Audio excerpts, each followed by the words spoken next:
Saya ucapkan selamat datang kepada peserta yang sudah hadir baik dari Stikes Kuningan, Dinas Kesehatan maupun di luar itu yang saya tidak bisa sebutkan satu persatu. Perkenalkan, saya Safira Nurzahara selaku Master of Ceremony dalam webinar kali ini akan membacakan susunan acara pada pagi hari ini.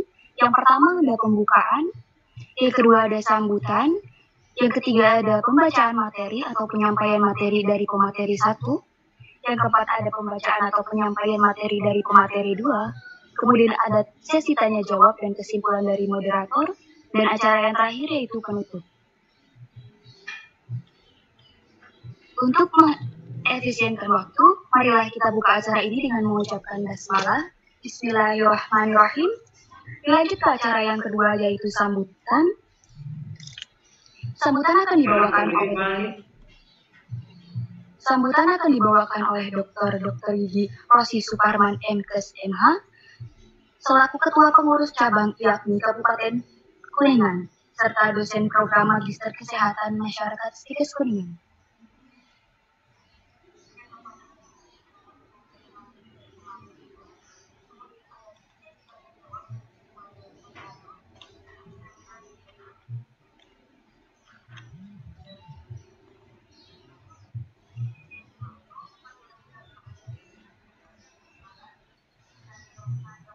Apakah sudah join di sini? Mohon maaf karena Dr. Gigi Rosi Suparman MKes MH tidak bisa hadir atau berhalangan hadir pada hari ini. Acara dilanjut dengan acara kedua yaitu pembacaan atau penyampaian materi dari pemateri 1 yaitu Dr. Haji Denis Mustafa selaku bagian P2P Dinas Kabupaten Kuningan yang akan membacakan materi tentang ikatan daerah dalam menanggulangi COVID-19 serta kesiapan menuju era new normal studi kasus di Kabupaten Kuningan. Kemudian pemateri kedua akan disampaikan oleh Dr. Denny Kurniadi Sunjayades selaku Ketua Prodi S2 Kesehatan Masyarakat Universitas Pajajaran atau pakar Sistem Kesehatan Daerah dan dosen tidak tetap di Prodi S2 Stikes Kuningan akan menyampaikan kesehatan daerah yang efektif pandemi di era new normal. Dalam hal ini sepenuhnya acara saya serahkan kepada moderator, kepada Bu Fitri Kurniarahim SKM MPHM selaku moderator dan Ketua Prodi Stikes Kuningan. Kami persilahkan. Ya, baik. Cek, suara saya bisa didengar? Bisa, Bu. Ya, aman, Bu. Baik. Ya, terima kasih kepada Master of Ceremony untuk hari ini telah memberikan kesempatan bagi saya untuk menjadi moderator dalam kegiatan webinar serial 6 ya, program studi kesehatan masyarakat Stikes Kuningan. Ya, yang saya hormati, yang sudah hadir di tengah-tengah kita, para pemateri, Bapak Dr. Denny Kurniadi Sunjaya, Dr. DS ya, dan Dr. Haji Denny Mustafa gitu ya. Pada kesempatan kali ini kebetulan pembicara kita ini 2D gitu ya, sama-sama Bapak Denny ya. Salam hormat dari saya dan dari Sivitas Akademik Stikes Kuningan. Assalamualaikum warahmatullahi wabarakatuh. Selamat pagi, salam sejahtera untuk kita semua. Pada saat ini kami program studi S1 Kesehatan Masyarakat melihat bahwa kondisi pandemi ini tentu akan memberikan dampak-dampak ya, terutama di era new normal seperti saat ini. Terutama instansi kesehatan yang mana menjadi garda terdepan dalam menanggulangi permasalahan COVID-19 ini. Punya saya sapa dulu sobat peserta. Selamat pagi semuanya, seantero Indonesia. Yang saya dapat dari panitia bahwa peserta saat ini yang telah mendaftar sekitar 300. Namun karena keterbatasan yang bisa input di Zoom, dan semuanya bisa ikut gitu ya di aplikasi Zoom, dan ini bisa disaksikan juga live streaming di YouTube Himakesmas Tiket Kuningan. Terima kasih sudah berpartisipasi dalam kegiatan webinar serial 6 ini. Baik, untuk saat ini kita akan membahas bagaimana layanan kesehatan ya. Dan sebelumnya mungkin sebelum ke pembicara terkait dengan bagaimana sistem kesehatan efektif, tentu kita mendengarkan dulu pengalaman sistem kesehatan daerah dalam menanggulangi permasalahan COVID-19 ini. Nah, ini mungkin studi kasus yang nanti akan disampaikan dari studi kasus Kabupaten Kuningan. Baik, sebelumnya kita akan langsung saja mendengarkan materi pertama dari Dr. Haji Denny Mustafa. Sebelum saya persilakan saya bacakan sekilas CV beliau. Selamat pagi Dr. Denny, Haji Denny sudah join ya di tengah-tengah kita. Ya, sebelumnya saya bacakan nama Dr. Haji Denny Mustafa. Beliau sebagai Kepala Bidang P2P Dinas Kabupaten Kuningan, Jawa Barat. Ya, mungkin karena ini pesertanya ada yang dari luar Pulau Jawa, Jawa Barat ini bagian, ya maksudnya Kabupaten Kuningan ini bagian dari provinsi di Jawa Barat. Beliau yang memang terlibat dalam gugus COVID di penanggulangan COVID ya di Kabupaten Kuningan. Beliau lahir tahun 1971 dan sekarang tinggalnya di Cilinggin gitu ya, salah satu kecamatan di Kabupaten Kuningan, dan prestasinya ini luar biasa. Bapak Dr. Haji Denny ini menjadi dokter terbaik ya. Beliau dokter terbaik tahun 2014 dan dokter teladan ya pada tahun 1998 sampai tahun beberapa kali menjadi dokter teladan. Luar biasa ini Dokter Haji Denny ini. Oke, untuk Dokter Haji Denny akan menyampaikan materi terkait dengan sistem kesehatan daerah dalam menuju era new normal, dan mungkin bisa menyampaikan pengalaman bagaimana implementasi sistem kesehatan daerah ini selama dalam penanggulangan COVID-19 ini. Ya. Baik, terima kasih masih bisa mengikuti. Kepada Bapak Dr. Haji Denny Mustafa, saya persilahkan. Terima kasih Ibu Moderator. Suara saya jelas? Ya, jelas Pak. Terima kasih yang saya hormati Ibu Moderator, Bu Fitri, sekaligus dosen dari Sekolah Tinggi Kesehatan Kuningan, dan seluruh peserta webinar pagi ini mengenai sistem kesehatan daerah menuju new normal. Saya ditugasin untuk memberikan materi, sebenarnya katanya studi kasus ya, bagaimana pengalaman Dinas Kesehatan Kabupaten Kuningan mengerjakan sistem kesehatan daerahnya dalam rangka menuju new normal. Sudah terpampang ini, saya sudah sharing materi, bisa diakses oleh semuanya? Sudah muncul seperti ini. Oke.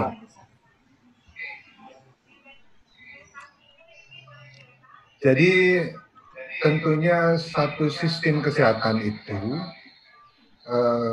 ujung yang paling atas adalah dan yang tentunya satu negara pasti mempunyai sistem kesehatan nasional.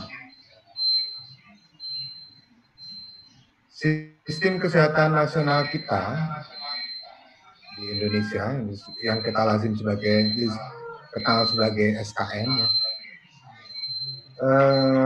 Kita punya dasar hukum Undang-Undang Dasar 45 Pasal 4 Ayat 1, Undang-Undang tentang Kesehatan Nomor 36 Tahun 2009, dan Peraturan Pemerintah Nomor 22 Tahun 2012 tentang Sistem Kesehatan Nasional.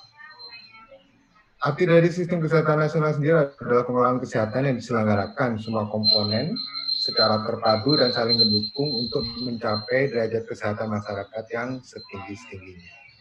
Dan tentunya itu akan diadop menjadi sistem kesehatan daerah, baik provinsi maupun kabupaten.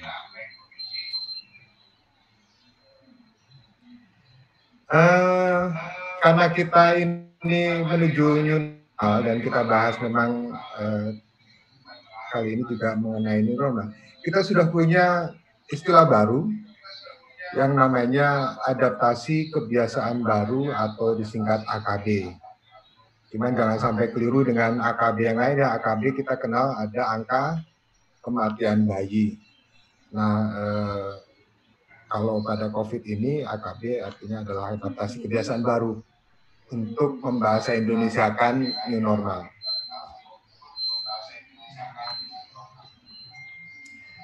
Langsung saja kita akan ke analisa situasi di Kabupaten Kuningan. Kita di Kabupaten Kuningan, di gugus tugas COVID-19 Kabupaten Kuningan, mendapatkan kasus terkonfirmasi positif totalnya 14. Kita masih mengawasi 2 kasus, yang sebenarnya 2 kasus ini sudah sehat, dan tinggal menunggu hasil swab-nya menjadi negatif saja. Dan mereka masih di rumah sakit atau instalasi inspeksi Rumah Sakit 45 Kuningan. Dari 14 total yang terkonfirmasi positif, ada 1 kasus meninggal. Dan pasien kita dalam pengawasan di Kabupaten Kuningan ini totalnya sampai tanggal 10 kemarin itu ada 150 kasus. Dan yang masih kita awasi, yang masih dirawat di rumah sakit ada 17 orang. Dan dari 151 itu meninggal 4 orang. Sedangkan untuk yang ODP, orang dalam pemantauan, Kabupaten Kuningan ini totalnya ada 1.736 orang. Dan sekarang yang masih dipantau, baik di puskes maupun oleh rumah sakit, itu masih 27 orang.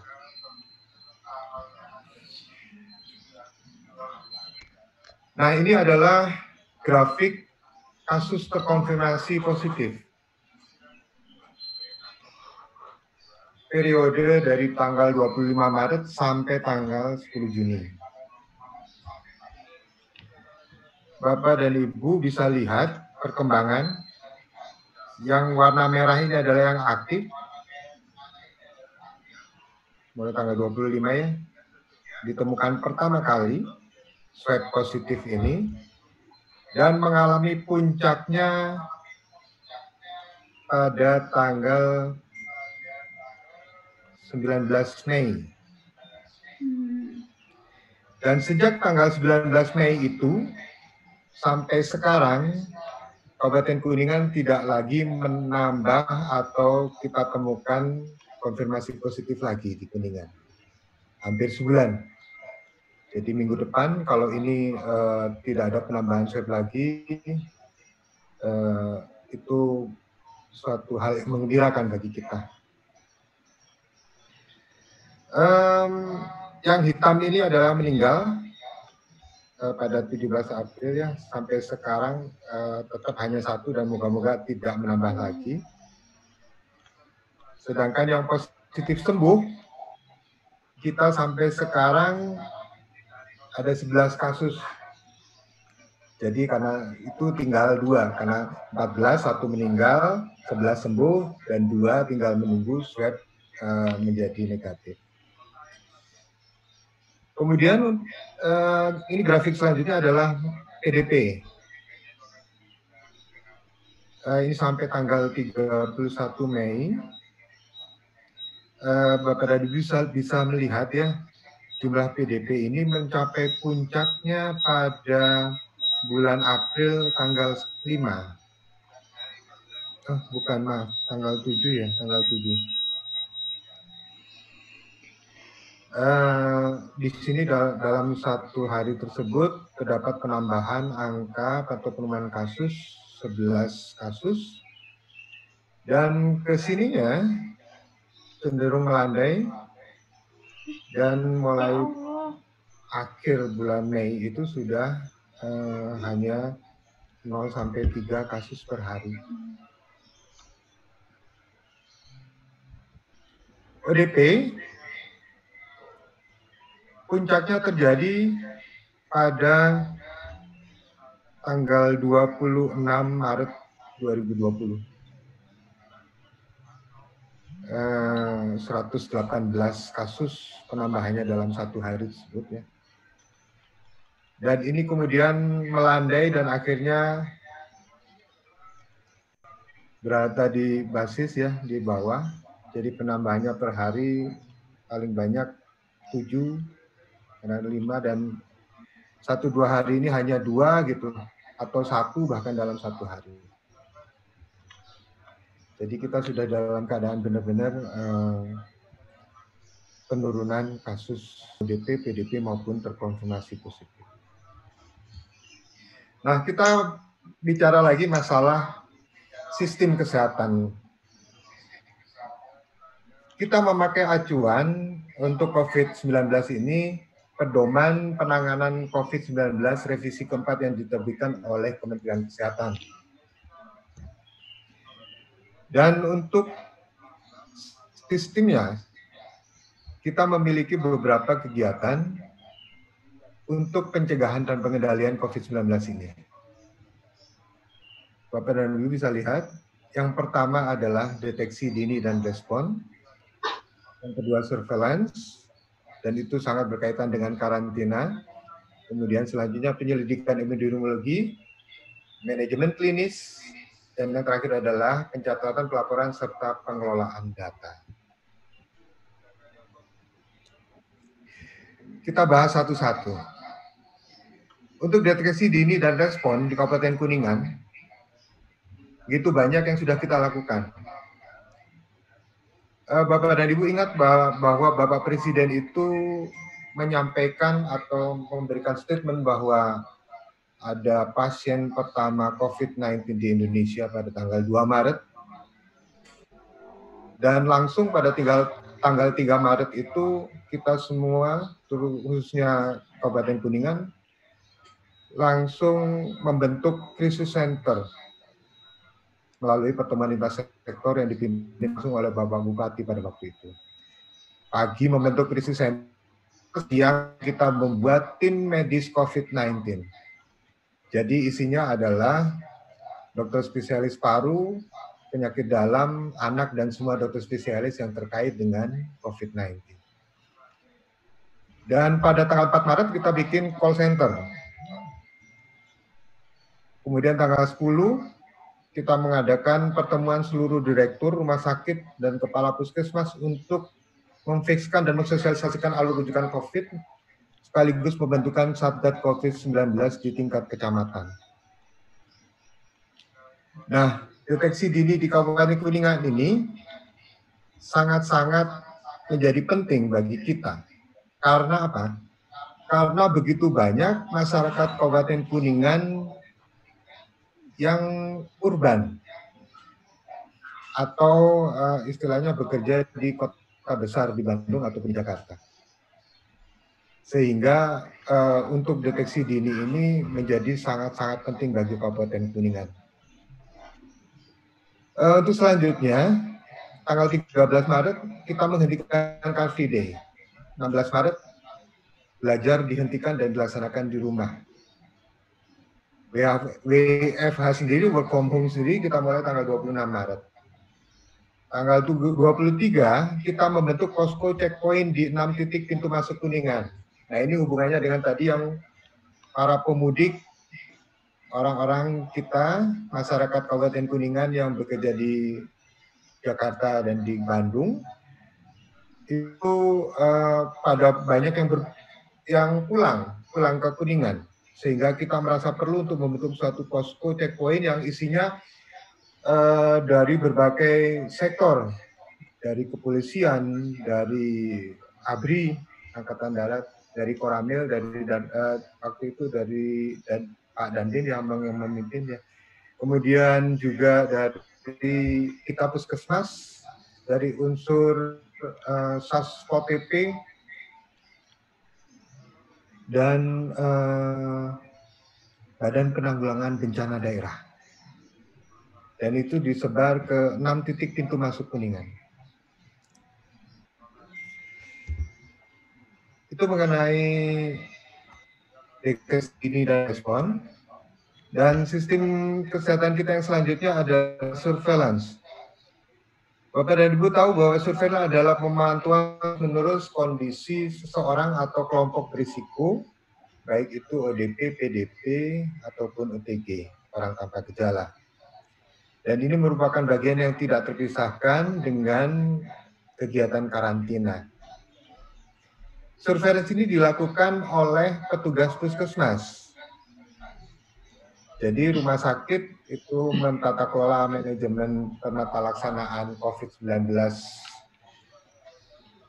di segi medisnya, sedangkan puskesmas sangat berperan dalam surveillance dan nanti penyelidikan epidemiologi. Pemantauan kasus terpapar COVID-19 di Kabupaten Kuningan itu sudah dimulai sejak tanggal 5 Februari tahun 2020. Saya ingat sekali pada waktu itu, karena ada laporan bahwa ada mahasiswa yang berasal dari kota Kuningan, yang kuliah di kota Xiamen, Cina, dan karena situasi dan kondisi sudah sangat tidak kondusif di sana, yang bersangkutan pulang dan disambut oleh petugas dari Dinas Kesehatan untuk melakukan surveillance dan menganjurkan yang bersangkutan untuk melakukan karantina mandiri selama 14 hari. Nah, yang selanjutnya karantina. Untuk COVID-19 ini ada tiga tempat yang bisa atau 3 kegiatan karantina yang dilakukan. Yang pertama yaitu isolasi mandiri, isolasi diri, karantina di fasilitas khusus COVID-19, dan perawatan di rumah sakit. Monitor evaluasi dilakukan oleh Dinas Kesehatan, dibantu oleh RT, RW, desa, kecamatan, Polsek, Koramil, dan bahkan LSM yang bergabung, bekerja sama, membantu melakukan monitor dan evaluasi karantina, baik ini mandiri di rumah maupun di fasilitas khusus COVID-19. Khusus untuk daerah kita, Kuningan, tanggal 1 April itu pemerintah daerah sudah melakukan karantina wilayah parsial. Jadi jam 8 malam itu sudah dihalang-halangin, dilakukan penutupan di ruas-ruas jalan tertentu di hampir semua kecamatan pada waktu itu, mulai jam 8 malam sampai jam 6 pagi. Dan mulai tanggal 6 Mei sampai tanggal 12 Juni, besok, kita memberlakukan pembatasan sosial berskala besar, PSBB, yang dilaksanakan jam 4 sore sampai jam 6 pagi. Khusus untuk Kabupaten Kuningan, karena evaluasi terakhir kita sudah berada di daerah biru menuju ke hijau, sehingga mulai minggu kemarin kita sudah melonggarkan PSBB kita. Jadi ekonomi sudah kita longgarkan, kemudian juga sekolah sudah mulai khusus pesantren ya, bukan sekolah umum, karena mungkin nanti akan ada evaluasi lagi untuk akhir minggu ini, begitu PSBB selesai, apakah kita melanjutkan atau tidak untuk melakukan pembelajaran atau kegiatan belajar mengajar di rumah. Bapak dan Ibu yang saya hormati, tanggal 15 Mei kemarin, karena terdapat satu klaster yang sangat mengkhawatirkan kita, yaitu Desa Cikaso, Kecamatan Keramat Mulia. Dalam satu hari itu terjadi penambahan 6 kasus terkonfirmasi positif. Sehingga pemerintah Kabupaten Kuningan memberlakukan lockdown total terhadap satu desa tersebut. Dan ini dilaksanakan 5 hari sampai 7 hari. Dan pada hari ke-7 dibuka kembali, karena kebetulan terakhir penambahan itu swab yang positif, mereka sama sekali tidak menimbulkan gejala atau sakit. Dan Desa Cikaso kelihatannya sangat mematuhi aturan ini, sehingga kita melonggarkan lockdown totalnya menjadi PSBB biasa.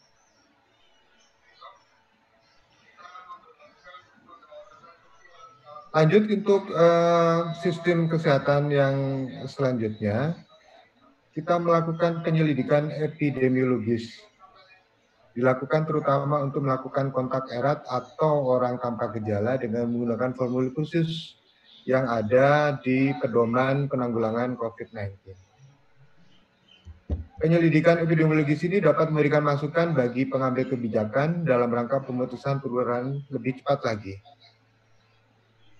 Dan salah satu kegiatannya, kita melakukan rapid test massal yang dilakukan mulai tanggal 30 Mei di 10 titik pusat keramaian, yaitu pasar tradisional, dan terlaksana 542 orang dengan hasil semuanya non-reaktif. Selanjutnya, manajemen klinis.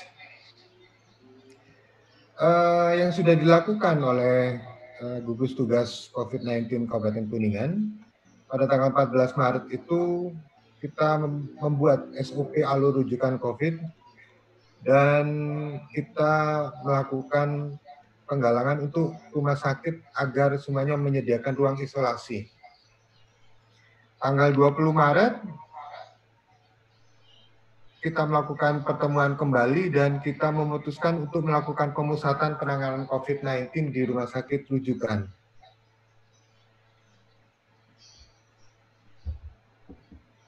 Untuk tes laboratorium, tanggal 27 Maret kita memulai pelaksanaan rapid test COVID-19.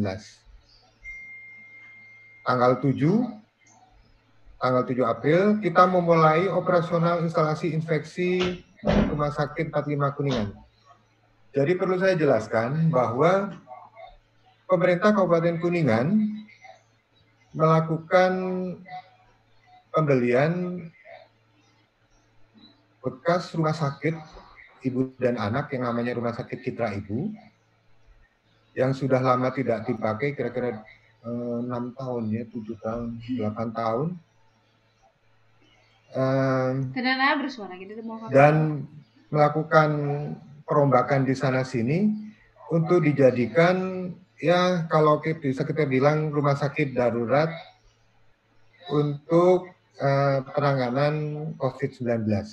Tapi kita membuat istilah itu bukan rumah sakit darurat, tapi kita berikan kepada salah satu rumah sakit rujukan yang ada di Kabupaten Kuningan, yaitu Rumah Sakit 45. Dan diberi judul instalasi infeksi.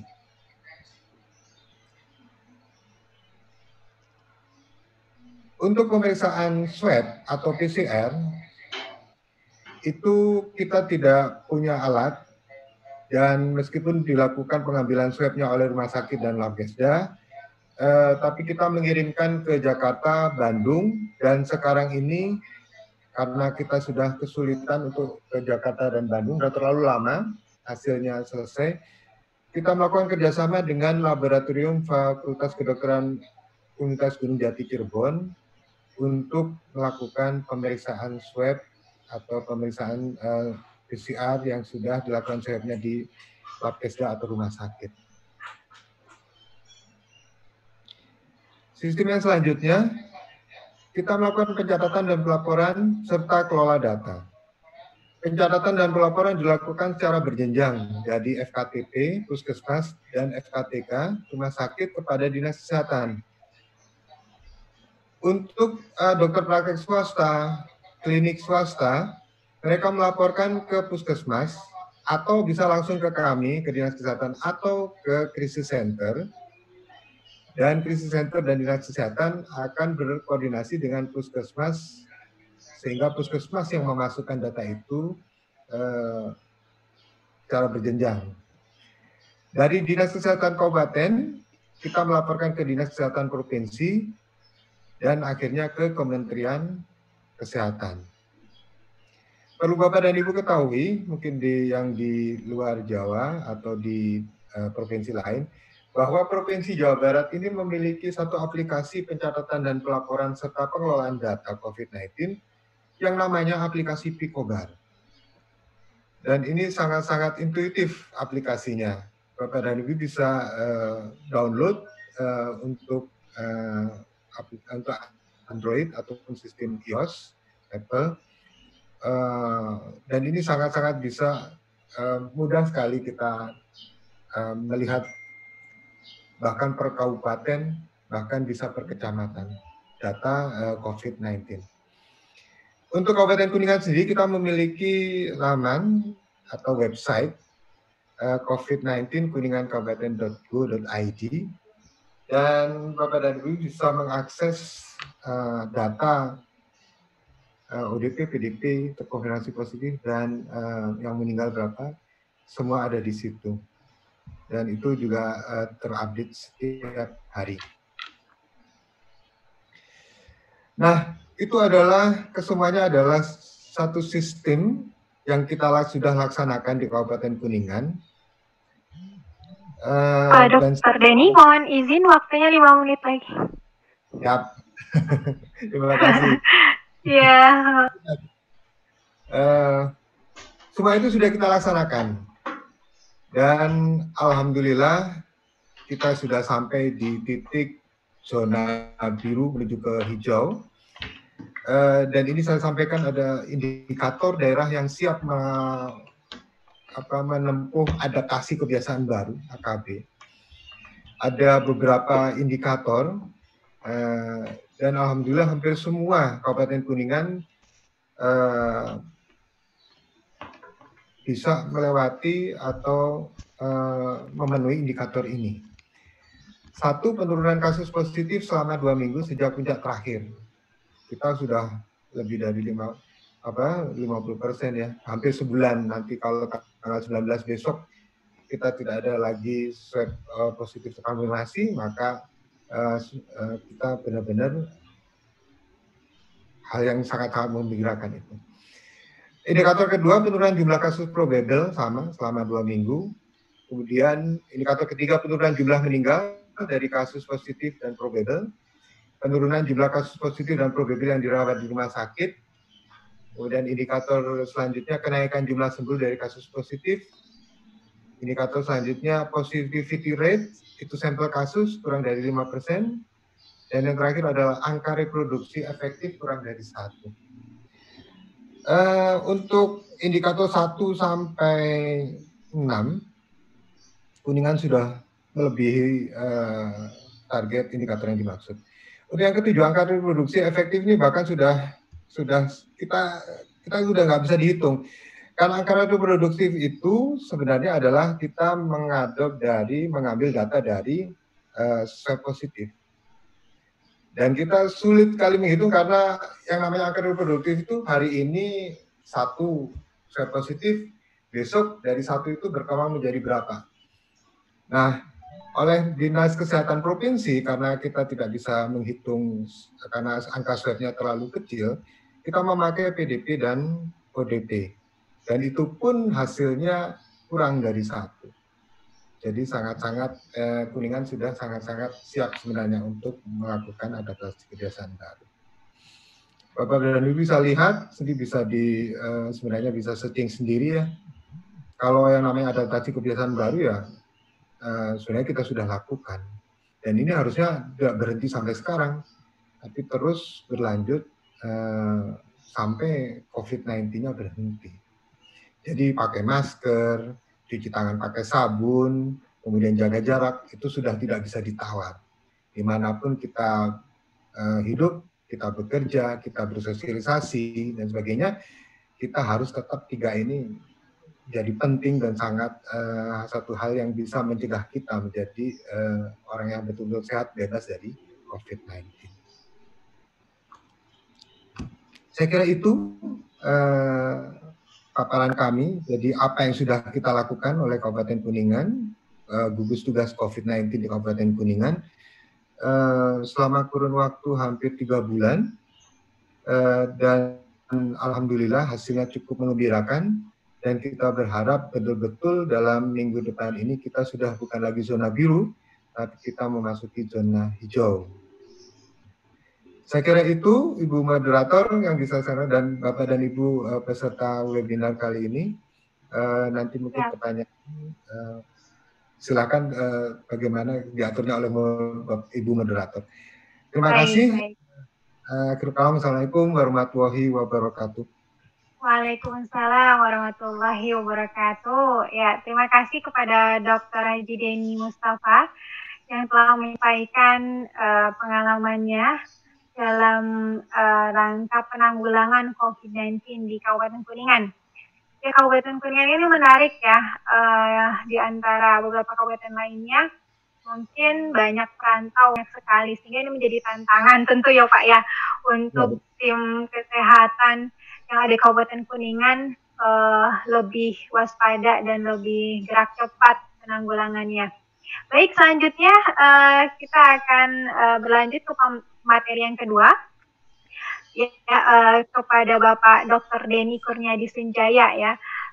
Saya bacakan sekilas CV beliau, ditayangkan pada host. Pembicara kedua yaitu Dr. Denny Kurniadi Sunjaya, Dr. DS. Beliau sebagai Ketua Program Studi S2 IKM FK Unpad untuk saat ini, dan banyak sekali tentu pengalaman bekerjanya ya. Kelahirannya tahun 1961, untuk riwayat pendidikan S1 di Universitas Pajajaran, S2 di Universitas Boden Paris, Bordeaux ya, saya nggak tahu nih cara baca ala Paris ya. Mohon maaf apabila ada kesalahan, dan S3 di UGM.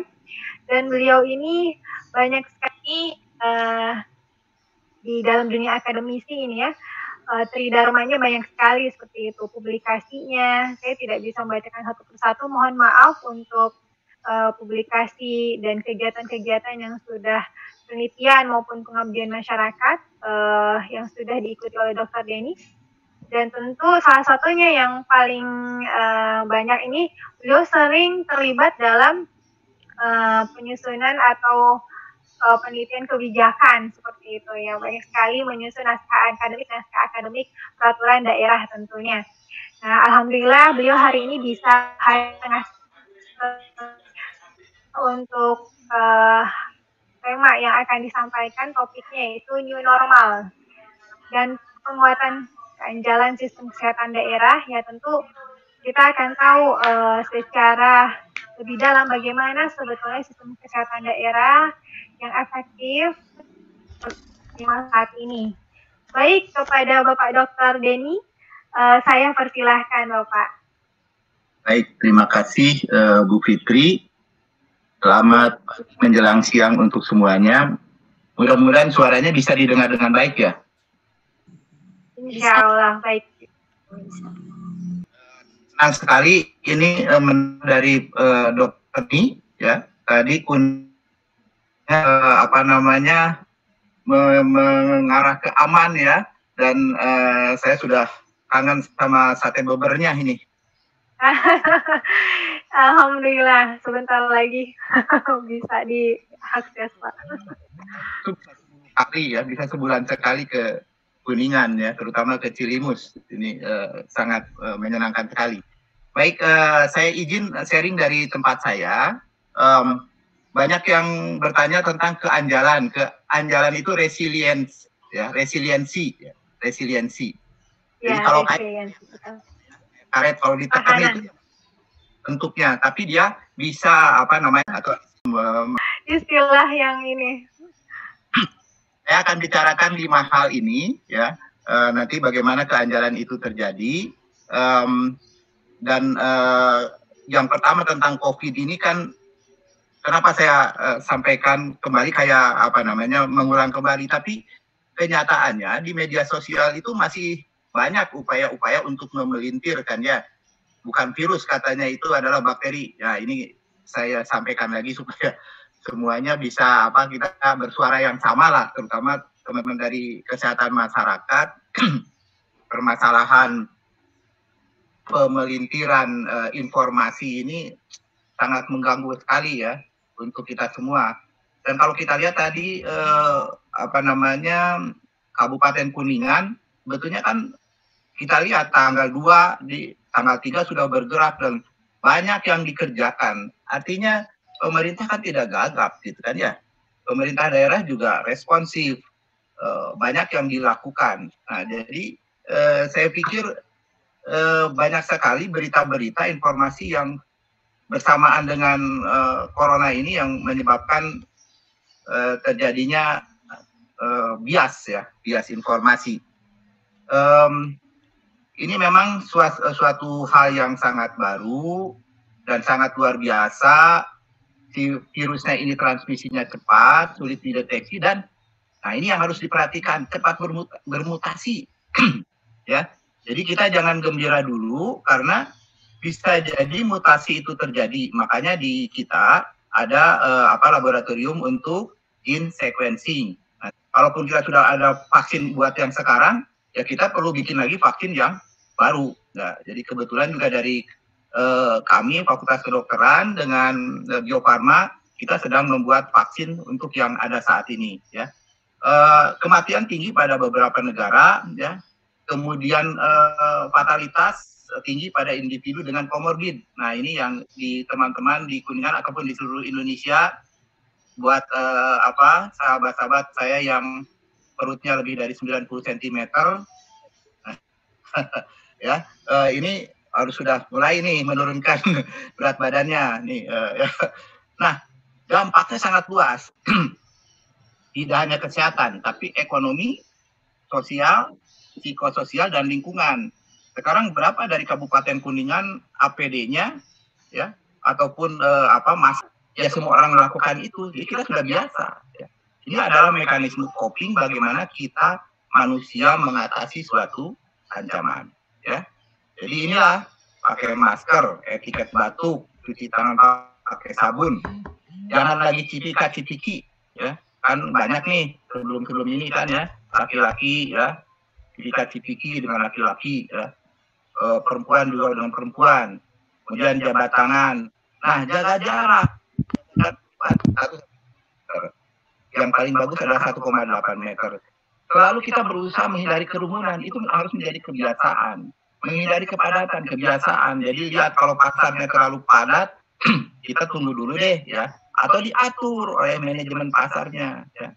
Nah, kemudian kalau pulang ke rumah apa yang harus dilakukan? Ya. Mulai membuka sepatu, membersihkan baju, mencuci baju dan membersihkan diri. Ya. Lalu kita memilih prioritas kegiatan esensi saja yang kita kerjakan. Kalau tidak esensi jangan keluar deh, ya. Jangan keluar deh, ya. Nah ini kebiasaan-kebiasaan tersebut. Nah, yang begini itu dari dulu sebetulnya sudah ada ya. Saya ingat zaman dulu kalau boncengan sepeda, boncengan motor itu perempuan kan harus harus duduknya seperti ini ya, gambar sebelah kiri ini ya, gambar ibu-ibu sebelah kiri. Jadi kalau ada orang yang duduknya pada yang sebelah kanan ini dibilangnya jalingkak kalau bahasa Sunda, ya. Tidak bagus. apa namanya, pakai ini pakai spion. Kalau nggak pakai spion itu gaya gitu kan. Tapi sekarang ya, dengan regulasi misalnya ya, maka kalau naik motor itu harus pakai helm. Dulu kalau pakai helm itu dianggapnya apa namanya, banci gitu lah ya, kalau laki-laki pakai helm itu. Sekarang karena diwajibkan, harus menjadi suatu kebiasaan, maka itu adalah new normal ya. Pada saat terjadi perubahan regulasi itu ditetapkan, itulah new normal. Dan kita banyak mengenal itu ya, 4 sehat 5 sempurna, gizi seimbang itu kan adalah pembiasaan baru. Dulu makan seenaknya saja. Imunisasi juga dulu nggak makan imunisasi. Tapi sekarang menjadi satu kebiasaan cara baru. Setiap bayi baru lahir udah langsung dikasih imunisasi. Dalam bulan sekian harus imunisasi. Itu roll-born ya, atau open defecation kan sekarang harus di toilet. Dulu mah bebas di mana aja, bahkan ada helikopter ya di atas kolam dan sebagainya. Itu kan harus di toilet. Nah inilah ya, banyak hal sampai PHBS ya, tidak merokok, harus berlatih dan sebagainya ya. Nah, jadi nanti kalau tidak jangan menjadi aneh gitu kan ya, seperti anekdot di sini bahwa pengen ngopi tapi kok harus pakai kaca-kaca pembatas dan sebagainya, tetap harus pakai itu juga masker dan sebagainya ya. Inilah cara baru ya, tidak usah dikait-kaitkan dengan ekonomi ya, tidak usah dikaitkan dengan ekonomi, kan tidak hanya ekonomi. Kita perlu apa? Kita perlu sholat ke masjid, kita perlu sekolah nanti ya kalau sudah aman betul, kita perlu apa namanya dan sebagainya, tapi dengan cara-cara baru yang disebut di Jawa Barat itu AKB ya, adaptasi kebiasaan baru. Tapi aduh, rada nggak enak saya pakai AKB itu karena ingatnya angka kematian bayi terus. Jadi kebiasaan baru saja lah ya. Oke. Permasalahan berikutnya adalah politisasi ya. Nah ini yang bikin kita bingung, bias dan sebagainya, itu politisasi tidak hanya terhadap new normalnya, COVID-nya juga. Politik ya. Tapi yang terjadi sekarang, penggunaan isu kesehatan ini untuk kepentingan politik. Anda mesti, orang public health mesti paham ini ya. Kemudian kebenaran ilmiah itu menghilang karena orang itu mengucek-ngucek air yang kotor sehingga kita tidak mata kita tertutup daripada kebenaran itu ya. Lalu penggunaan media sosial, si penelitian kami media sosial itu membumi ya, sehingga ya kita harus hati-hati menggunakannya ya. Dulu pertama kali saya ingat itu ya, isu lockdown. Saya sangat protes dengan lockdown ini, nggak ada itu yang namanya lockdown. Apalagi di pemerintahan kita itu berdasarkan undang-undang, yang ada itu adalah karantina ya. Jadi kalaupun mengusulkan adanya suatu penutupan ya namanya karantina rumah, karantina sekolah, karantina RT, RW, kelurahan dan sebagainya. Itu yang ada di undang-undang kita ya, dan keduanya adalah pilihannya PSBB, dan pilihan kita kayaknya bagus juga tadi ya, dari konteks ekonomi dan kesehatan kita tidak jatuh di keduanya ya. Lalu ada herd immunity ya, dan itu harusnya vaksin yang menentukan ya. Ini harus melihat dengan jernih ya, hati-hati ya.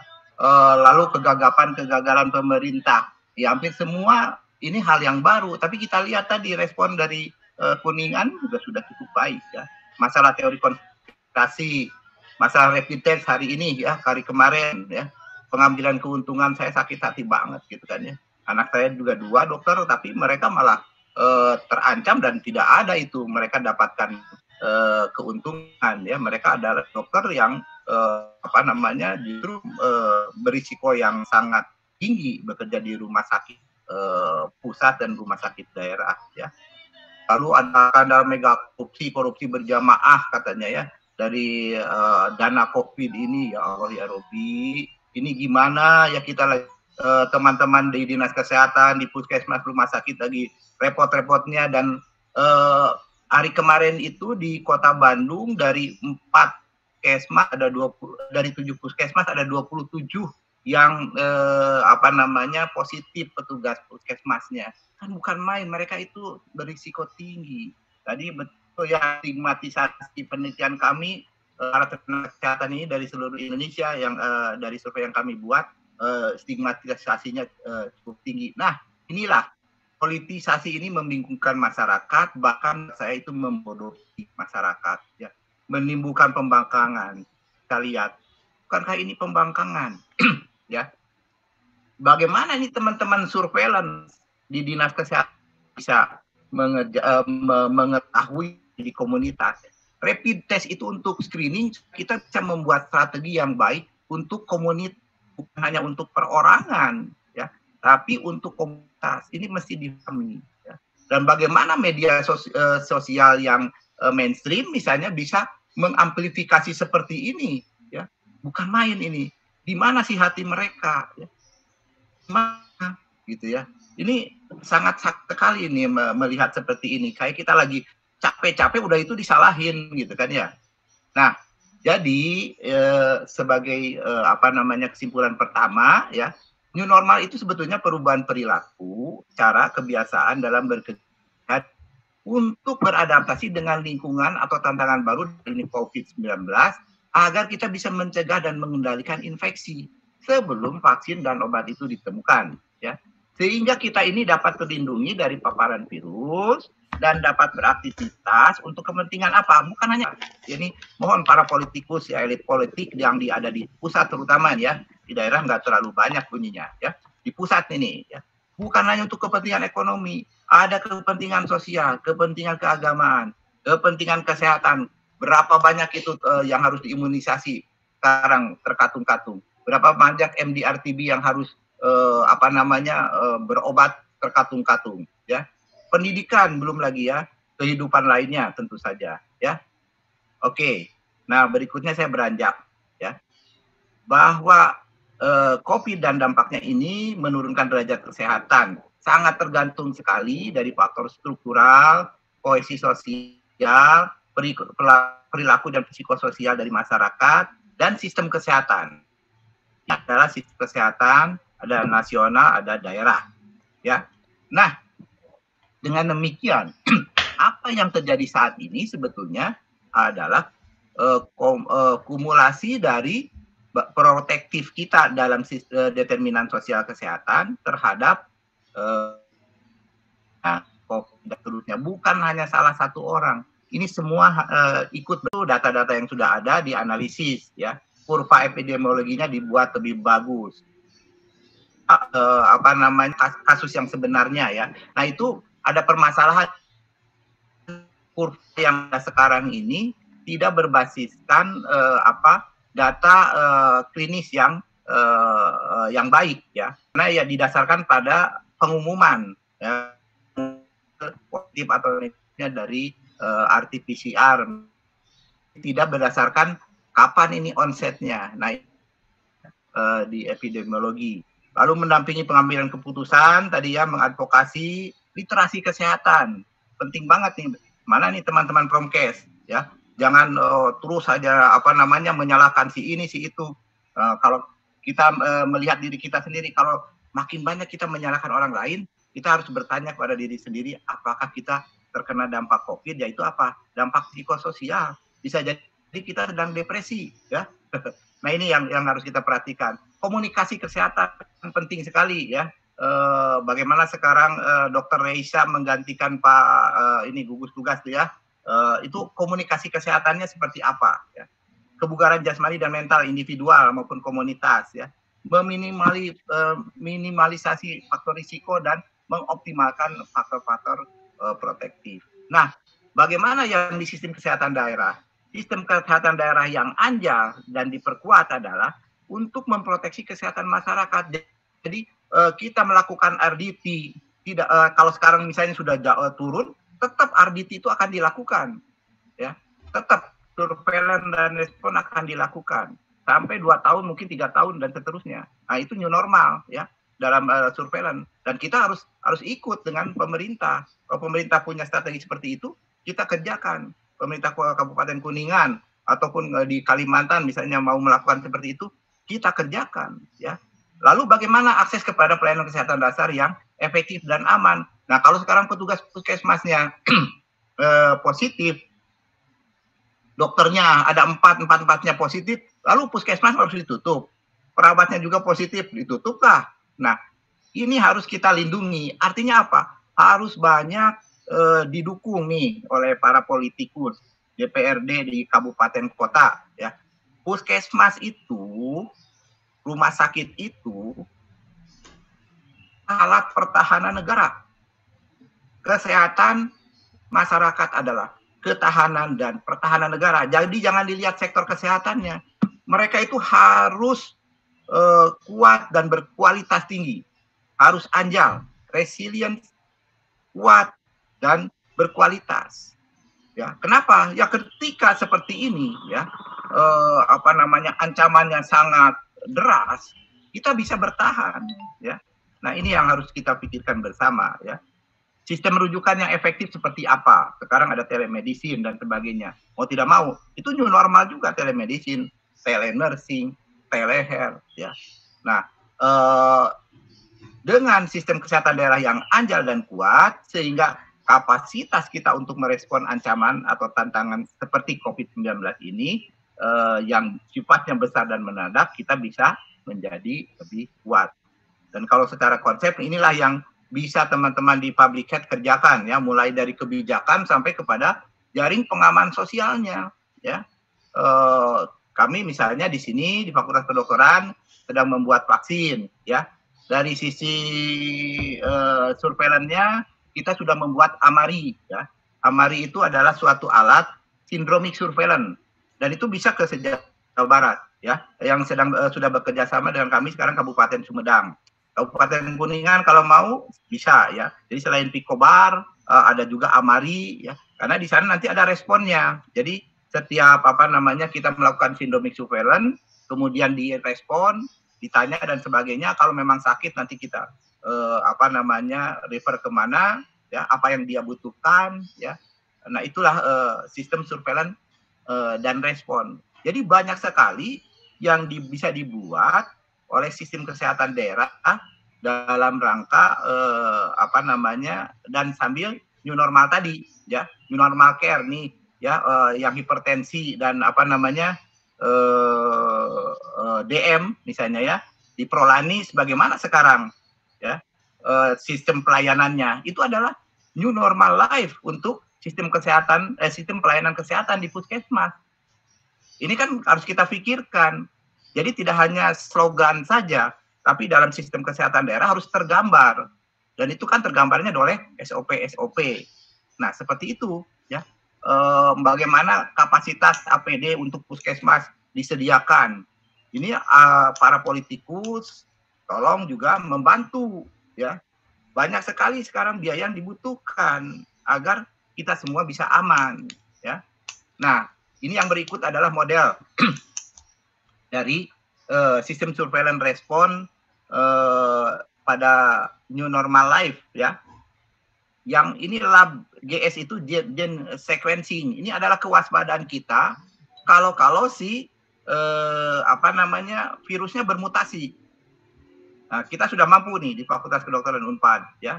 Lalu di praktek di masyarakat sendiri, RDT itu, rapid test itu, ya, terus dikerjakan dan sebetulnya yang strategi yang seperti apa yang bagus untuk sistem surveillance-nya, ya, itu harusnya 2 kali, ya. 30% penduduk kalau 2 kali dikerjakan tesnya, kita bisa menggambarkan keadaan di satu kabupaten itu jauh lebih baik. Berikutnya data klinik.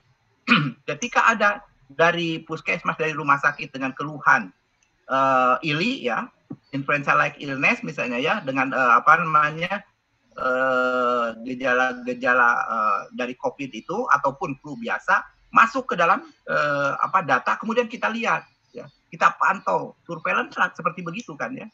Ini namanya deteksi kasus, diregistrasi. Nah, disinilah orang-orang Kesmas, ahli epidemiologi akan membantu dinas kesehatan. Karena dinas kesehatan banyak sekali pekerjaannya, puskesmas banyak sekali kerjaannya, rumah sakit banyak sekali kerjaannya. Nah, perguruan tinggi di sini, ya. Kalau Stiku mau membantu misalnya, ya, bantulah dinas kesehatan nih, Dr. Denny Mustafa dan kawan-kawan di sana, ya, mengolah datanya. Dari sistem kesehatan daerah, artinya yang di leading oleh Dinas Kesehatan, tolong ini dibuka. Lalu puskesmas, rumah sakit juga membuka datanya. Tentunya adalah ini sistem informasinya ya yang bagus. Nah, jadi data-data yang ada ini apakah rapid test, PCR, data klinik diolah oleh ahli epidemiologi, kita membuatkan kurva epidemiologi yang bagus sehingga ketika ancaman itu terjadi baru naik sedikit aja ya. Kalau sekarang kan kita tidak tahu posisi kita di mana. Tapi dengan data yang bagus ya diolah dengan bagus, maka bisa menyediakan suatu informasi yang bagus kepada pengambil keputusan ya. Nah, itulah yang harus kita kerjakan. Jadi evidence based medicine, evidence based public health kita bisa kerjakan dengan baik. Diagnosis di tingkat individu yang dikerjakan oleh sistem pelayanan kesehatan perorangan menjadi bagus ya, responnya bagus. Lalu kita untuk yang kesmas, diagnosis di tingkat komunitas lebih bagus. Itulah sistem kesehatan daerah yang kita harapkan dengan new normal ya, new normal. Jadi new normal ternyata bukan masalah ekonomi, di kesehatan itulah yang harus kita kerjakan ya.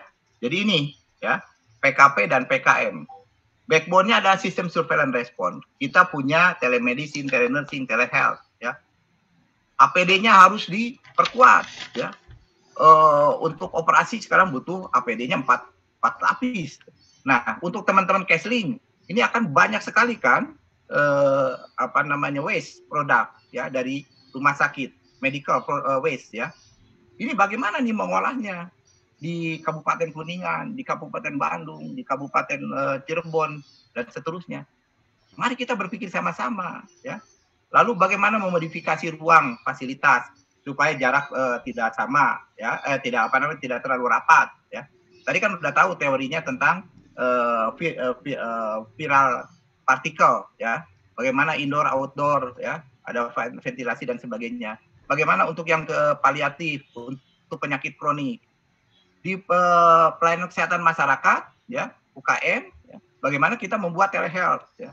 Kami sekarang sedang mencoba bagaimana yang di kebidanan midwifery ya, membuat telehealth untuk memantau N1, N2 ataupun yang telah melahirkan dan seterusnya. Lalu kita juga perlu APD loh ya. Ketika kita melakukan upaya kesehatan masyarakat, jangan dikira kita belum sampai sana kan ya. Siapa yang akan memberikan dana untuk itu? Ya tentunya ya para wakil rakyat ya. Jadi new normal ini, Bu Fitri, saya simpulkan adalah cara kebiasaan ya. Ada sistem informasinya yang harus kuat, pembiayaannya yang harus kuat, dan fungsi stewardship dari pemerintahan. Pemerintahan itu adalah eksekutif dan DPRD-nya ya.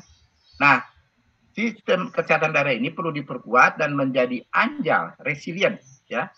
Resil dalam situasi ya. Ini si COVID-19 ini bisa bermutasi ya. Ingat itu ya. Dan kita sebagai tenaga kesmas adalah agen perubahan. Kita jangan banyak nyinyir, kita harus lebih banyak berpikir, kemudian action, ya, memperkuat keanjalan di SKD, di masyarakat maupun di pemerintahan. Nah, katanya kan lebih baik menyalakan lilin daripada mengutuk kegelapan. Kalau saya kan punyanya senter, ya lebih baik menyalakan senter, ya. Dan jangan sampai kita membakar rumah kita sendiri, ya, dengan memanas-manasi, dengan memberikan informasi yang tidak baik, dengan passing itu, ya.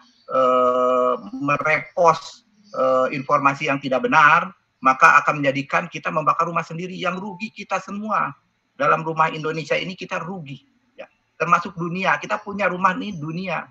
Ketika kita dibiaskan oleh suatu maksud tidak baik dari kelompok perorangan dengan tujuan yang berbeda dari kita, berlawanan dan kemanusiaan, maka yang terjadi adalah kita terbakar semua. Ya, kita tidak mau itu tentunya, ya. Baik, saya kira itu, Ibu Fitri. Mohon maaf kalau kelebihan. Saya kembali kepada Ibu.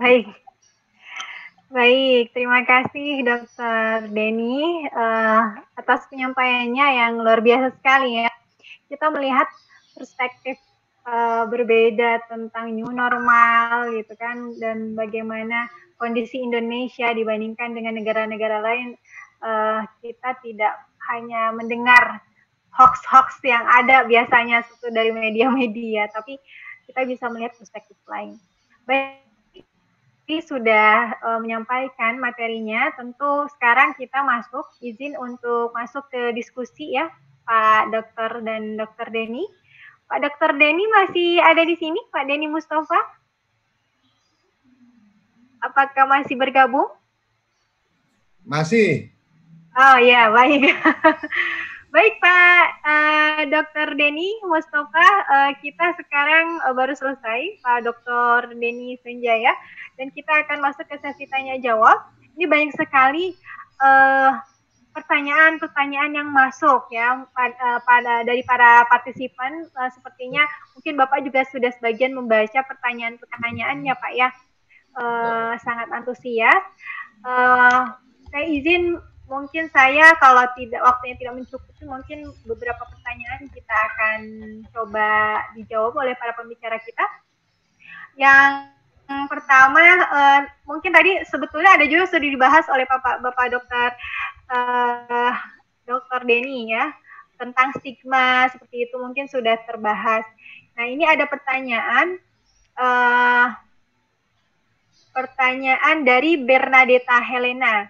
Menurut pendapat narasumber terkait dengan kebijakan kapasitas penumpang transportasi pesawat.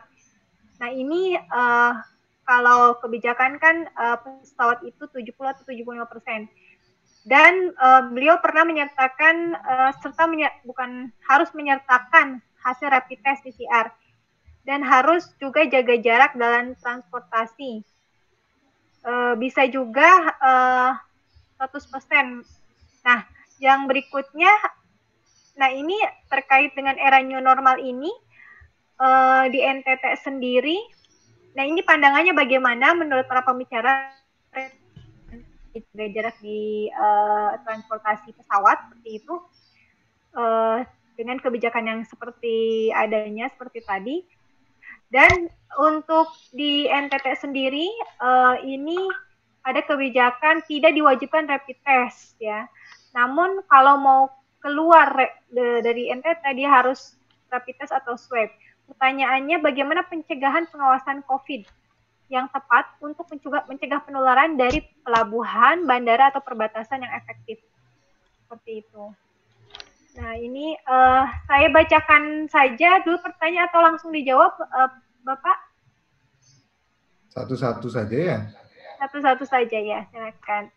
Mungkin ini pertanyaan untuk pandangan dari pemateri, mungkin bisa disampaikan dengan singkat, padat dan jelas. Karena waktunya memang sangat masih sedikit lagi. Silakan Bapak Dr. Denny Mustafa dulu, dipersilakan. Kita tahu ya memang policy atau kebijakan dari Menteri Perhubungan bahwa transportasi pesawat itu selain juga distancing itu juga konsep. Tapi kalau sepengetahuan saya yang terakhir itu untuk rapid test itu hanya digunakan untuk yang domestik, sedangkan digunakan untuk bepergian ke luar negeri. Itu yang terakhir saya baca. Dan apakah kalau sudah dibatasin kapasitasnya, apakah sudah rapid test? Ya iya, karena itu sudah protokol yang memang harus dilakukan. Karena kita kalau sudah rapid test, kan rapid test yang diperiksa itu antibody. Meskipun antibodinya tinggi, dia ke bandara, di bandara ada yang nempel gitu ini, ya terus dia ke daerah lain, di daerah lain ada yang lain,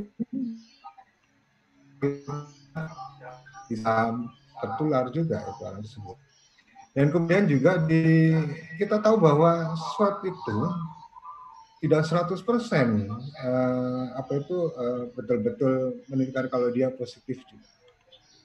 Masih ada celah. Nanti mungkin Pak Dr. Denny Senjaya bisa menjelaskan ya. Karena tidak bisa semua tes itu menggambarkan benar-benar 100% bahwa orang ini positif atau 100% ini negatif. Jadi tetap makanya meskipun sudah di swab, sudah di rapid, tetap harus jaga jarak. Baik. Itu memang mencegah supaya tidak tertular. Baik, Pak. Ya, mungkin bagi... Ya, saya setuju dengan Pak Denny Mustafa. Ini dua-duanya Denny bikin bingung orang ya. Iya. Oke. Jadi betul, tidak cukup hanya memberikan jarak. Jadi tes kita itu kewaspadaan.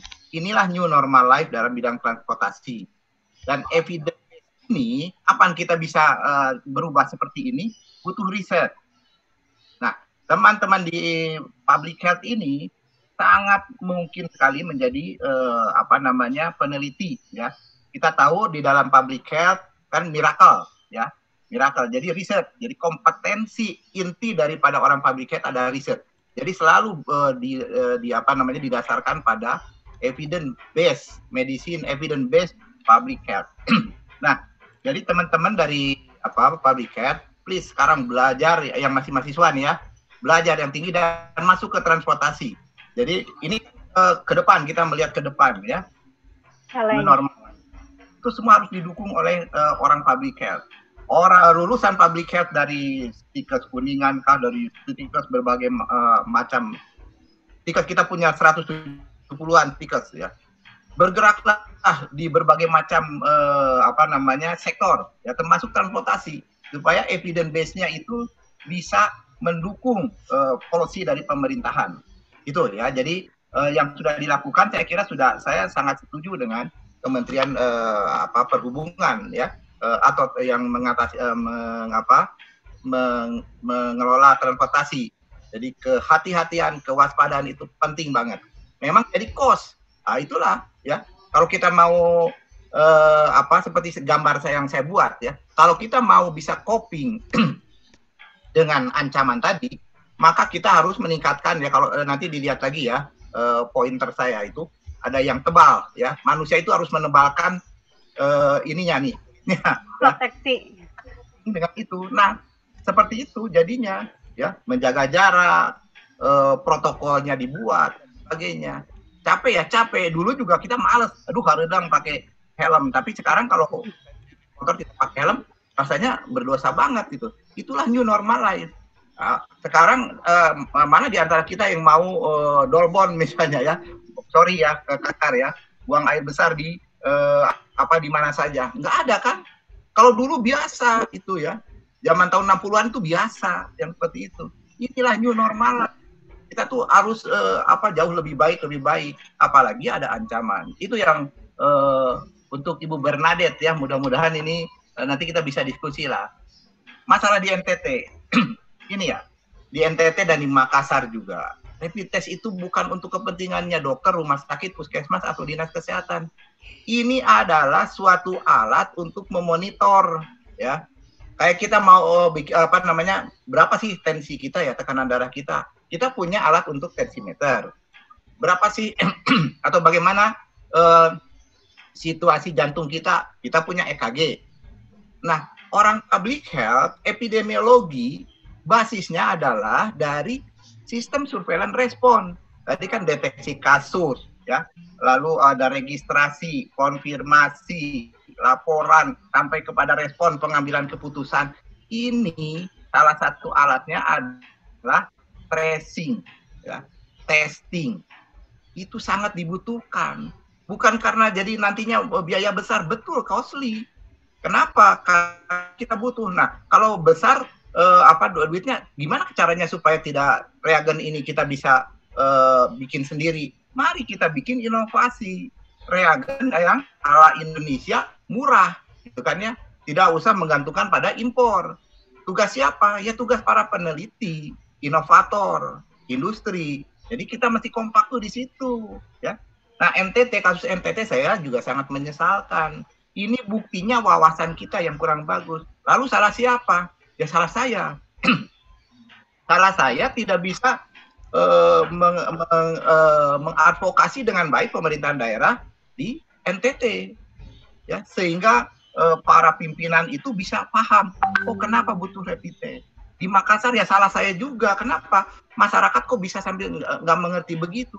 Mereka lebih percaya hoax, lebih percaya fitnah daripada evidence based, ya.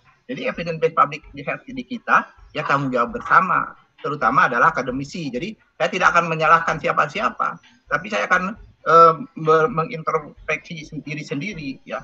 Alhamdulillah Kuningan sudah keren banget tuh, ya. Tadi dari RW berapa tuh yang di karantina gitu kan, ya. Cikaso itu mereka mau gitu kan, itu laporan pengamatan dari lapangan, ya. Jadi masyarakat, pemerintah memutuskan, masyarakat obey, setuju, patuh, ya.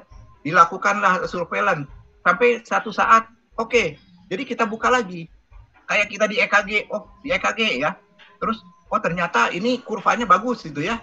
Tidak ada masalah. Oke lah, Anda boleh lagi jalan kaki lagi gitu kan, ya. Tidak usah takut serangan jantung. Itu disitulah health susah sekali, ya. Banyak yang belum paham tentang public health.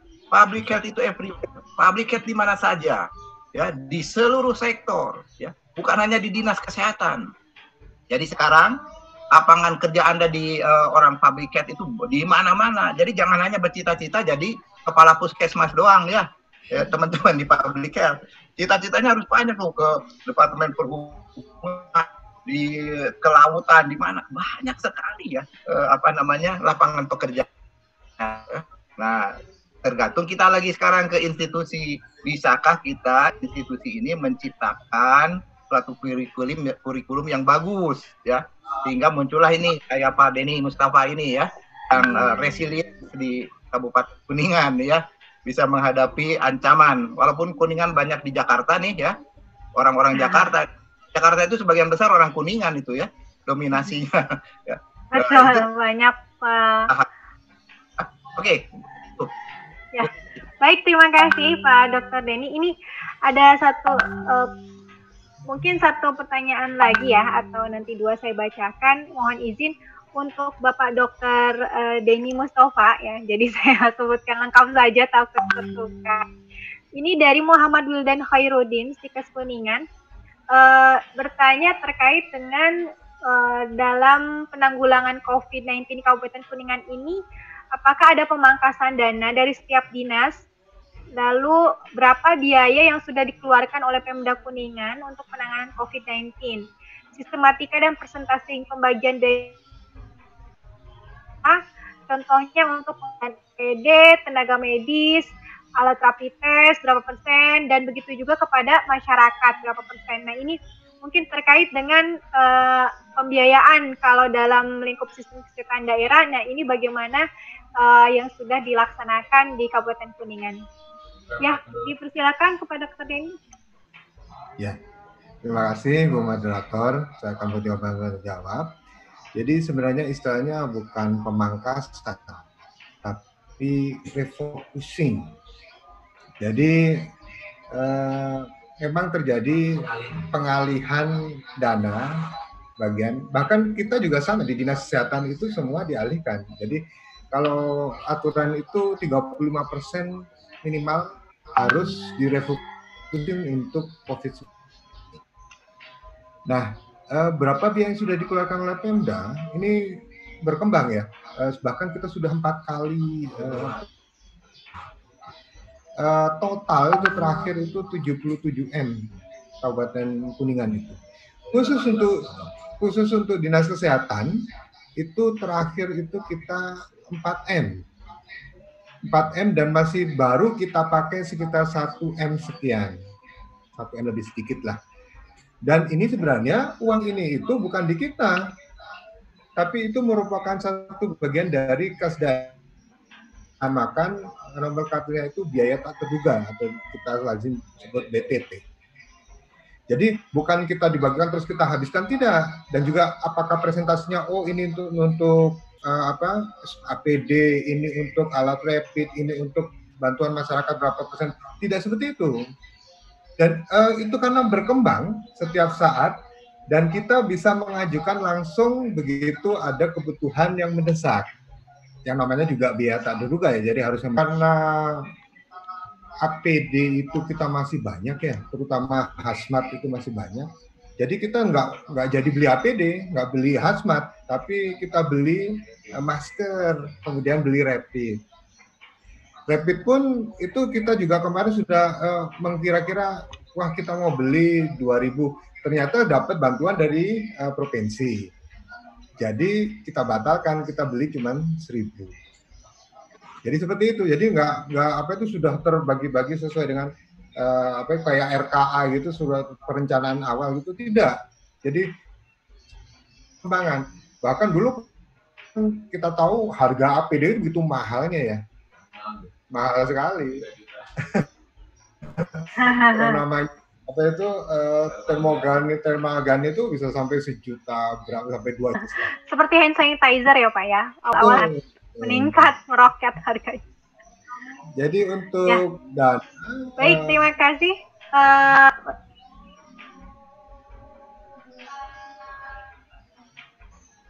Ya, baik.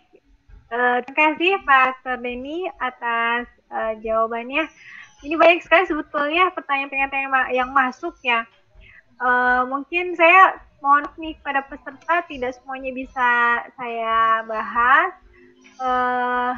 Ada pertanyaan yang mungkin saya random yang harus ditanyakan. Ini ada pertanyaan terkait dengan, mungkin ada yang memberikan gambaran juga. Kalau dari katanya untuk kurva di Kabupaten Kuningan, apakah ini sudah menggambarkan kurva yang sesuai dengan data klinis, bukan dari data informasi seperti itu? Itu komen dari peserta mungkin, mohon untuk nanti bisa diklarifikasi. Lalu ada juga pertanyaan, angka penularan kasus efektifnya sekarang sudah berapa? Dan saya bacakan saja biar. Dan apakah ini bisa menjadi bahan evaluasi PSBB di Kabupaten Kuningan seperti itu? Dan untuk kurva epidemiologinya, prinsipnya kurva epidemiologi ini apakah memang yang tadi ditampilkan ya memang sudah berdasarkan data klinis atau belum? Ya, bagaimana pola penularan di Kabupaten Kuningan? Ya itu. Baik, silakan. Mungkin pertanyaannya banyaknya untuk Bapak Dr. Denny Stoka. Terima kasih, saya akan coba menjawab satu persatu. Yang pertama mengenai angka penularan juga kurva epidemik ya. Memang antara klinis dengan informasi itu berbeda. Sementara ini kita memang berdasarkan meskipun informasi tapi dasarnya itu sebenarnya juga dari klinis karena kita langsung mendapat data itu dari rumah sakit yang tentu berdasarkan atas kajian klinis mereka. Jadi saya kira ini sudah bisa dipertanggungjawabkan oleh mereka. Dan tentu saja kita nggak hanya tinggal diam, kita mengadakan monef, kita cek and recheck ke rumah sakit atau ke tempat-tempat kasus yang positif atau PDP-PDP. Dan kemudian untuk angka penularan atau kita lazim sebut kalau angka reproduktif itu kita bahkan tidak bisa dihitung karena saking kecilnya angka itu. Jadi makanya tadi sudah saya sampaikan bahwa harusnya angka reproduksi itu didapatkan dari angka positif terkonfirmasi. Oleh Dinas Kesehatan Provinsi akhirnya dibantu kita tidak menggunakan itu, diakalin pakai angka ODP dan PDP. Dan hasilnya pun tetap di bawah 1. artinya ya itu sudah menunjukkan bahwa kita sudah turun atau angka penularan itu sangat kecil. Gitu. Kemudian apa tadi ya yang selanjutnya ya? Emang dina perintahnya aku mah dina perizat. Apakah yang ditampilkan kurva itu sudah menggambarkan tadi reproduksinya dan bagaimana dampak ke PSBB? Apakah itu dijadikan bahan evaluasi seperti itu dalam kebijakan? Ya. Jadi seperti bahwa angka reproduksi ini akhirnya di Kabupaten Kuningan, akhirnya kita memakai indikator-indikator yang lain untuk menggambarkan bagaimana sekarang pola penularan di Kabupaten Kuningan ini. Dan itu sudah benar-benar terjawab dan sudah disimpulkan bahwa memang angka penularan di Kabupaten Kuningan secara epidemiologi memang sudah sangat kecil. Saya kira itu. Ya, baik. Terima kasih Pak Dr. Denny Mustafa. Ya, satu lagi mungkin mungkin ini khusus untuk Bapak Dr. Denny Sunjaya. Pertanyaan terakhir yang saya random, atau mungkin nanti bisa juga dibantu untuk Bapak Dr. Denny Mustafa. Ini gimana cara bahwa menekankan kepada masyarakat terkait dengan yang menyepelekan protokol kesehatan seperti itu yang dianjurkan oleh pemerintah, terlebih lagi kalau sekarang ini kan masuk era new normal ini, mungkin jumlah PDP, ODP atau OT kalau di daerah ya di Kuningan kalau kita tadi lihat menurun sebetulnya, tapi kita kalau lihat di data nasional cukup meningkat. Nah, mungkin betul era new normal ini menganggap bahwa disebutnya mungkin normal. Nah, ini bagaimana masyarakat yang menyepelekan protokol kesehatan ini bisa diberikan masukan seperti itu. Oke, baik. Saya urun rembuk saja ya. Hasil penelitian kami menunjukkan dari populasi masyarakat ini, ya, antara 60 sampai 70% itu patuh dan melakukan tindakan-tindakan protektif, ya. Antara 30 sampai 40% itu adalah tidak patuh dan mereka tidak mau melakukan tindakan-tindakan protektif, dan itu wajar, ya. 20-30%, tidak semua manusia itu sama dengan kita, ya. Nah, mereka yang patuh harus kita beri apresiasi, reward. Mereka yang tidak patuh harus kita cari penyebabnya apa. Ada memang kepribadian. Ada yang berkepribadian memang harus gitu menolak, gitu kan ya. Ini yang paling sulit. Tapi ada yang memang karena iliterasi, ketidaktahuan, ketidakpahaman, ataupun yang terkena hoax tadi. Nah, ini tugasnya orang teman-teman dari Promkes. Nah, jadi teman-teman orang dari Promkes, ya, yang mahasiswa dan juga lulusan, tolong bantulah ya pemerintah kita, ya. Tidak mungkin ini semua dikerjakan oleh pemerintah untuk bisa membuat literasi yang lebih baik untuk yang kemudian. Bagaimana new normal life ini bisa diterapkan di masyarakat tergantung Promkes kita, ya. Ini teman-teman promosi kesehatan saya lihat belum banyak bergerak, ya. Jadi kita semua lebih kayak lagi kebakaran, ini pada nonton saja gitu. Jadi lebih banyak kita memadamkan apinya. Nah, sebetulnya yang harus kita lihat adalah ke depan. Oke, ketika kita memadamkan api, ada beberapa kekurangan-kekurangan yang harus kita perbaiki. Contohnya adalah sistem surveillance dan respon tadi, ya. Itu kami buat ya, Dr. Dewi dan saya tahun 2012 ya, bukunya ada tuh ya, tentang sistem surveillance respon, tapi tidak terkait dengan COVID ya. Tapi itulah yang harusnya frameworknya yang harus kita buat. Jadi data-data klinis itu, ya, klinis yang ada dari puskesmas dan di rumah sakit, semestinya sudah terintegrasi. Itu namanya syndromic surveillance, ya.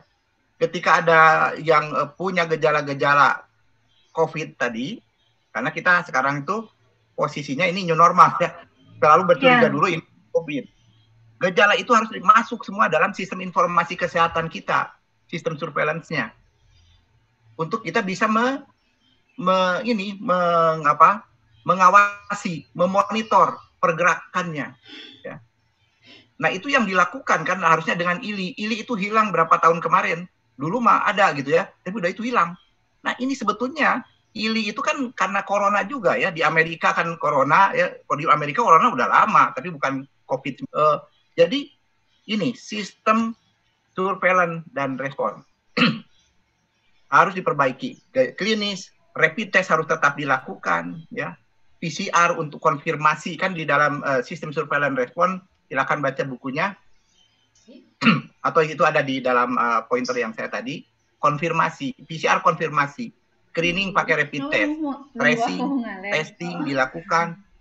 Sekarang harus jadi kebiasaan baru di dalam sistem surveillance kita.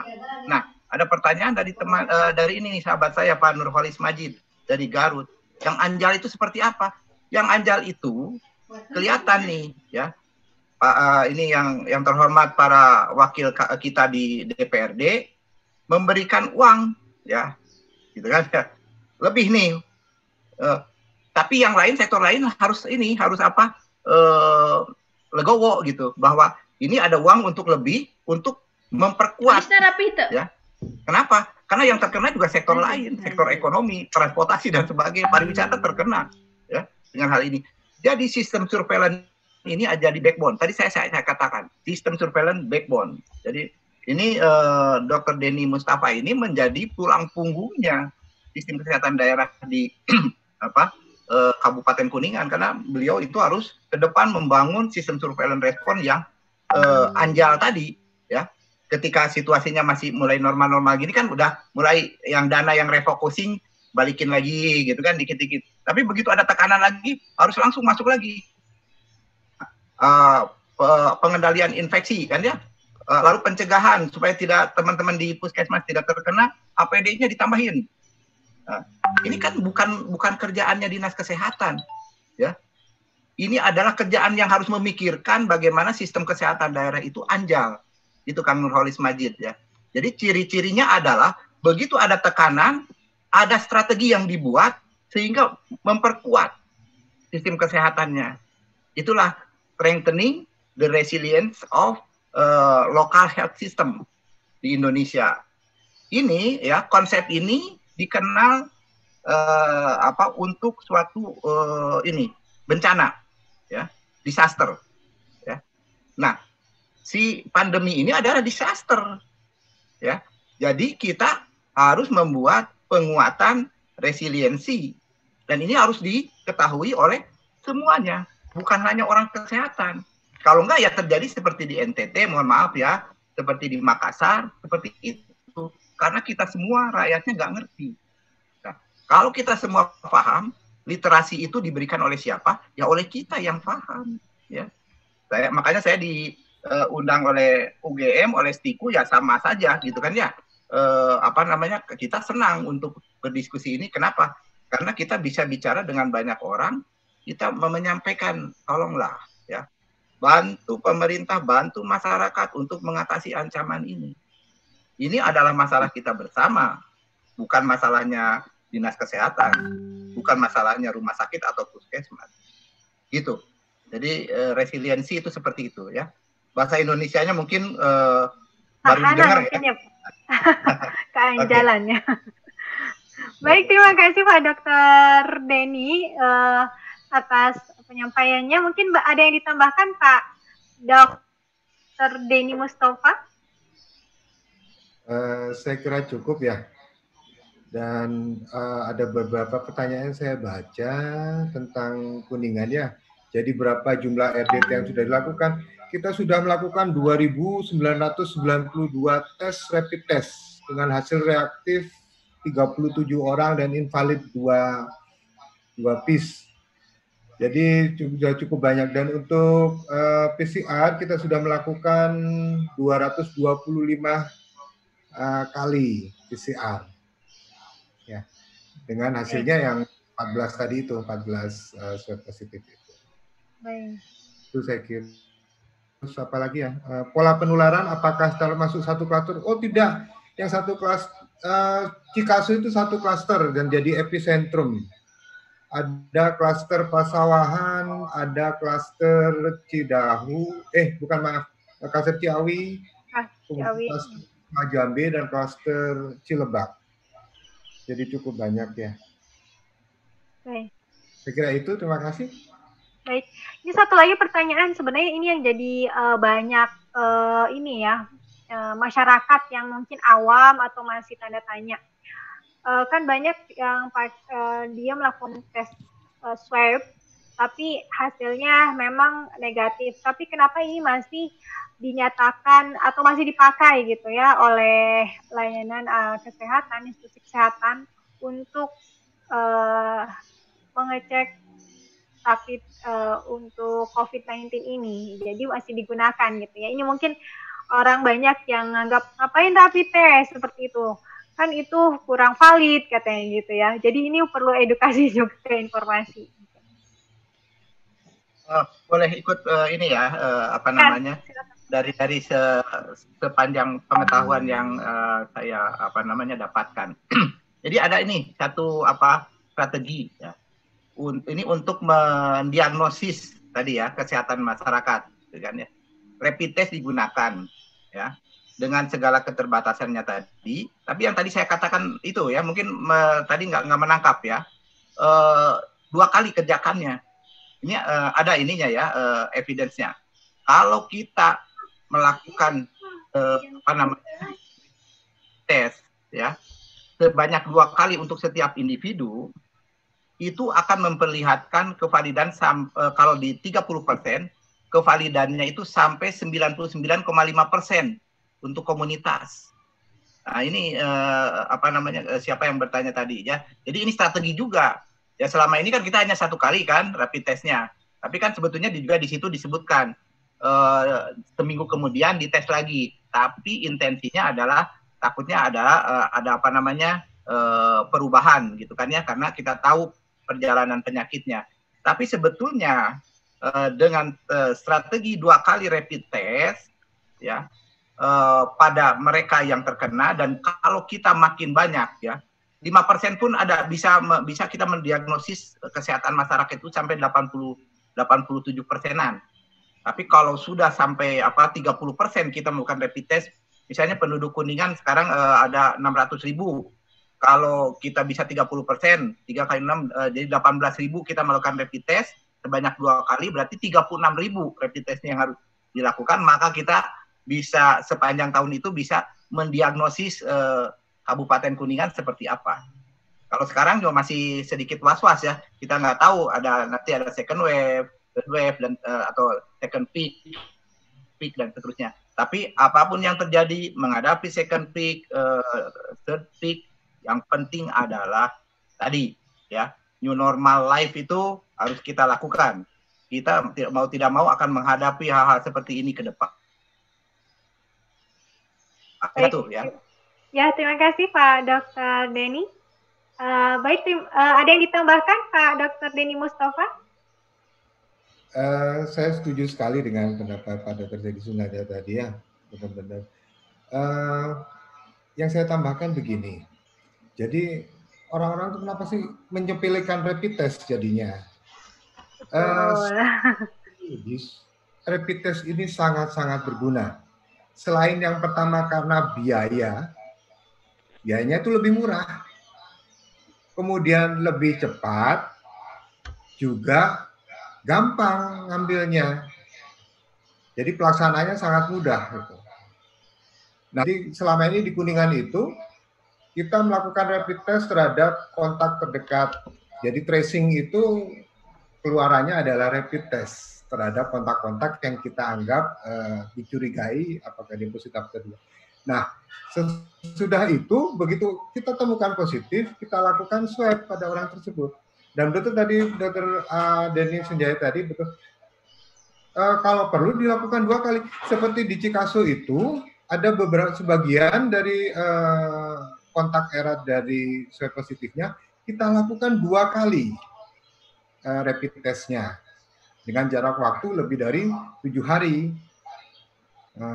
Dan benar ternyata ada yang rapid test kedua positif ternyata dia. Baru kita lakukan swab. Saya kira itu. Terima kasih. Baik. Ya, terima kasih. Seru sekali pembicaraan kita untuk sesi webinar kali ini ya.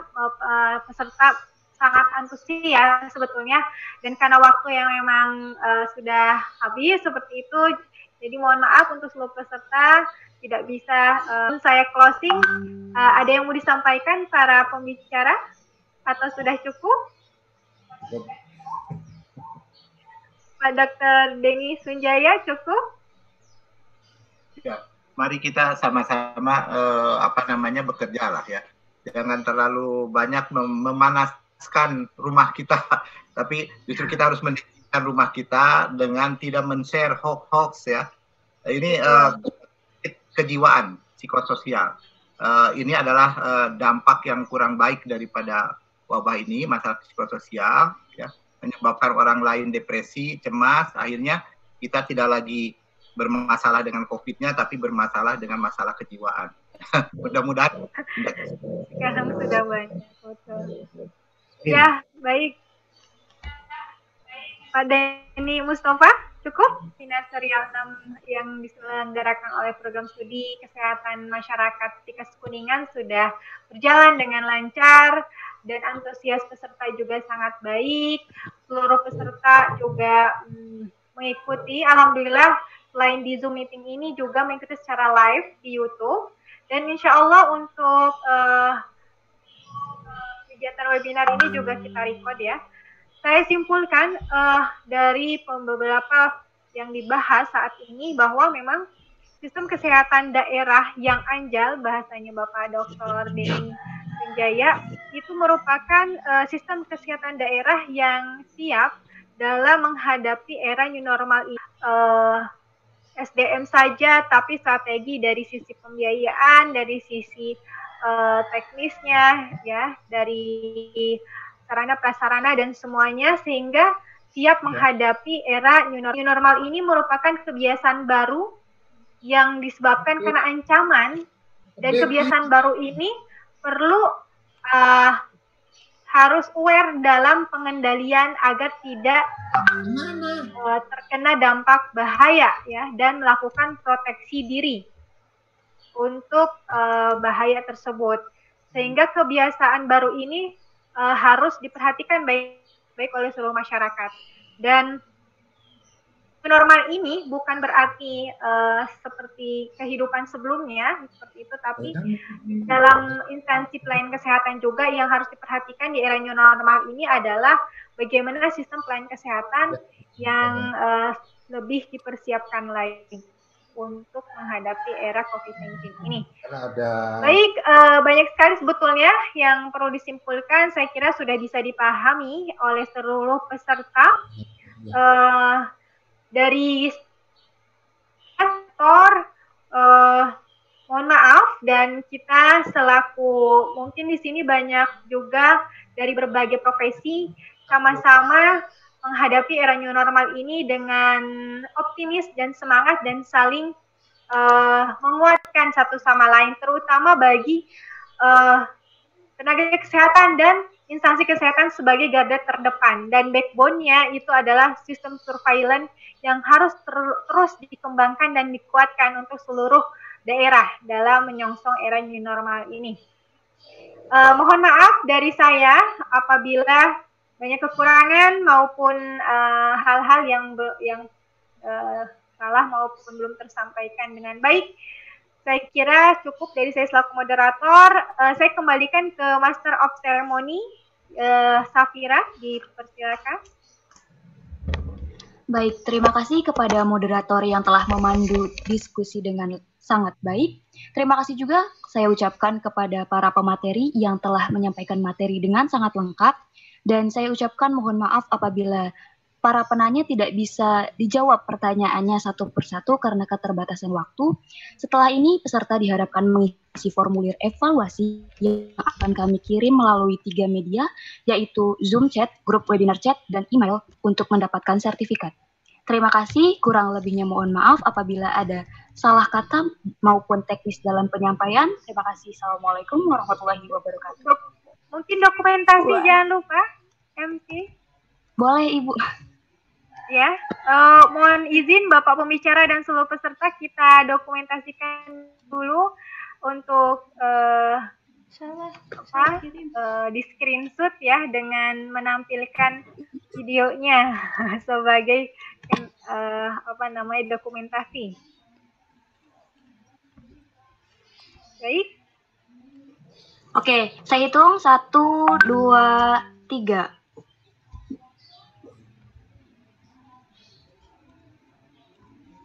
Sudah? Baik, sudah. Ya. Baik, terima kasih untuk para peserta maupun pemateri ataupun moderator. Boleh akun Zoom ini karena acara telah berjalan dengan alhamdulillah dengan yang kami harapkan. Dan jangan lupa bagi para peserta dimohon untuk mengisi form evaluasi. Kami beri batas waktu hingga jam 3 sore hari ini. Kemudian kami akan kirim link untuk materi, sertifikat, dan CV pemateri. Terima kasih. Terima kasih semuanya. Saya pamit. Assalamualaikum warahmatullahi wabarakatuh. Waalaikumsalam warahmatullahi wabarakatuh. Terima kasih Pak Dr. Denny. Dr. Denny Senjaya. Apaan sih anjir?